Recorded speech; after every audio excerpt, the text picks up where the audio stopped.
এই প্রথম নদিয়ায় সন্ধান মিলল প্রাকৃতিক গ্যাস এবং তেলের অফুরন্ত ভাণ্ডারের, যাকে কেন্দ্র করে আগামী দিনে ভারতবর্ষের অর্থনীতি দুরন্ত গতিতে এগিয়ে যাওয়ার সম্ভাবনা রয়েছে।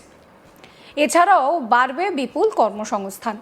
নদিয়ার ধানতলা থানার অন্তর্গত চাপড়া ও অশোকনগরে পরপর দুটো প্রাকৃতিক গ্যাস ও তেলের অফুরন্ত ভাণ্ডার মিলেছে। বেশ কয়েক বছর আগে কেন্দ্রীয় সংস্থা ওএনজিসির তরফ থেকে শুরু হয় সন্ধান প্রক্রিয়া। এরপর বিভিন্নভাবে পরীক্ষা নিরীক্ষা করে মেলে অফুরন্ত খনিজ তেলের ভাণ্ডার। যদিও জমির মালিক সাধন বিশ্বাসের দাবি, জমি তার কাছ থেকে অধিগ্রহণ করা হলেও এখনো পর্যন্ত প্রাথমিক পর্যায়ে কোনো কাজ শুরু হয়নি। এখনো খোলামেলা চাষের জমিতে পরিণত হয়ে রয়েছে। সাধন বিশ্বাস জমির মালিক কি বলছেন এই নিয়ে শোনাবো।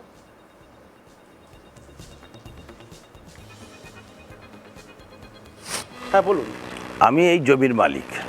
এখানে ওএনজিসি 16 সাল থেকে জমিটা নিয়েছিল।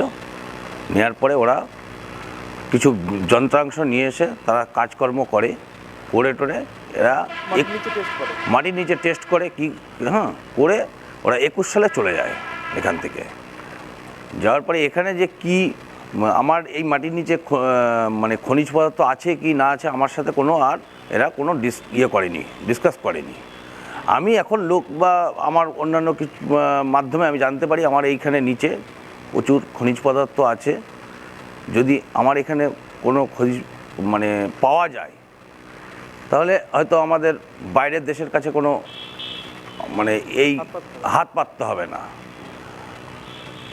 বা আমাদের এখানে যদি হয় তাহলে আমাদের এখানে অনেক মানুষের কর্মসংস্থান হবে এবং প্রত্যেকেরই উপকার হবে।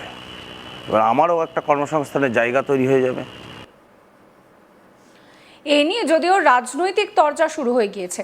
নদিয়ার রানাঘাট লোকসভা কেন্দ্রের বিজেপি সাংসদ জগন্নাথ সরকারের দাবি, তিনি রানাঘাটের প্রাকৃতিক গ্যাস ও অফুরন্ত তেলের ভাণ্ডারের হদিশ নিয়ে কেন্দ্রীয় পেট্রোলিয়াম মন্ত্রীকে জানিয়েছিলেন বিষয়টা।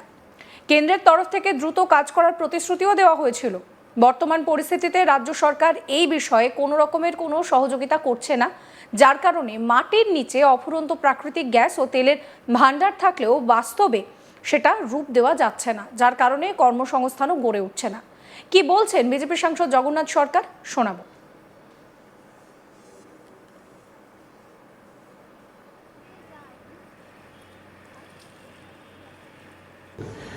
নমস্কার।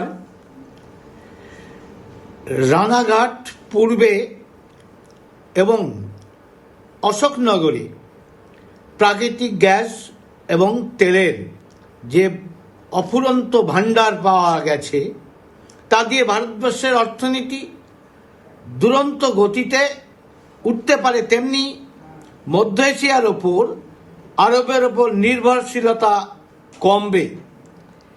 এই ব্যাপারে কেন্দ্র সরকার যথেষ্ট উদ্যোগী হয়েছে। সংসদে আমার প্রশ্নের উত্তরে পেট্রোলিয়াম মন্ত্রী এটা জানিয়েছেন, কাজ চলছে।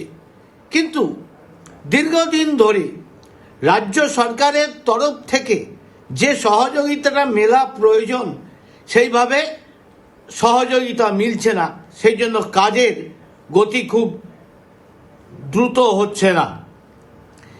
আমার মনে হয় কি এর পেছনে ষড়যন্ত্র আছে। মমতা ব্যানার্জি কি দেশের উন্নতি হোক, বাংলার উন্নতি হোক এটা চায় না, বা আরবের ওপর থেকে নির্ভরশীলতা কমুক এটা বোধহয় চাইছে না। সেই কারণে তার পক্ষ থেকে যতটা সহযোগিতা প্রয়োজন আমরা দেখতে পাচ্ছি না। তাই তাদের প্রতি অনুরোধ যে ভারতবর্ষকে আর্থিক স্বনির্ভরতার জন্য, রানাঘাটের মানুষের উন্নয়নের জন্য, কাজের ক্ষেত্র প্রসারিত করার জন্য এবং অশোকনগরে দুটি প্রকল্প যাতে তিনি সহযোগিতা করেন, এই ব্যাপারে তার কাছে অনুরোধ রইল। দেশের উন্নতির কাজে কোনো রকম যাতে রাজনীতি না করা হয়, এটাই হচ্ছে আমার অনুরোধ। অন্যদিকে বিজেপির তরফ থেকে যে দাবি তোলা হচ্ছে সেই দাবিকে নস্যাৎ করছে জেলা তৃণমূল। জেলা তৃণমূলের তরফ থেকে দাবি করা হচ্ছে, নদিয়ার মাটিতে যে অফুরন্ত তেলের ভাণ্ডার পাওয়া গিয়েছে সেই কাজ করবে কেন্দ্রীয় সরকার।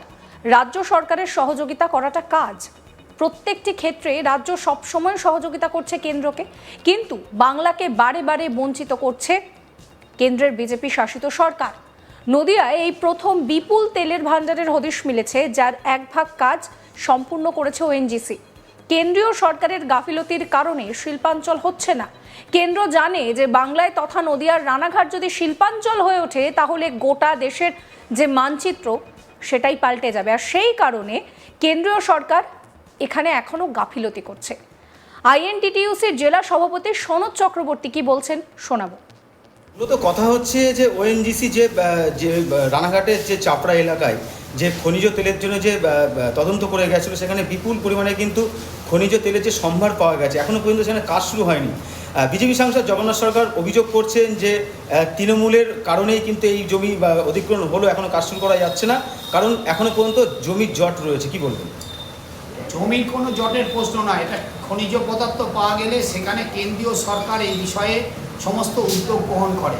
আজকে অশোকনগরে সেখানে কাজ শুরু হয়েছে। রানাঘাটে যদি খনিজ পদার্থ পাওয়া যায় সেখানে কেন্দ্রীয় সরকার কাজ শুরু করবে, রাজ্য সরকার সহযোগিতা করবে। এর আগে বিগত দিনে সমস্ত ক্ষেত্রে রাজ্য সরকার কেন্দ্রীয় সরকারকে সহযোগিতা করেছে।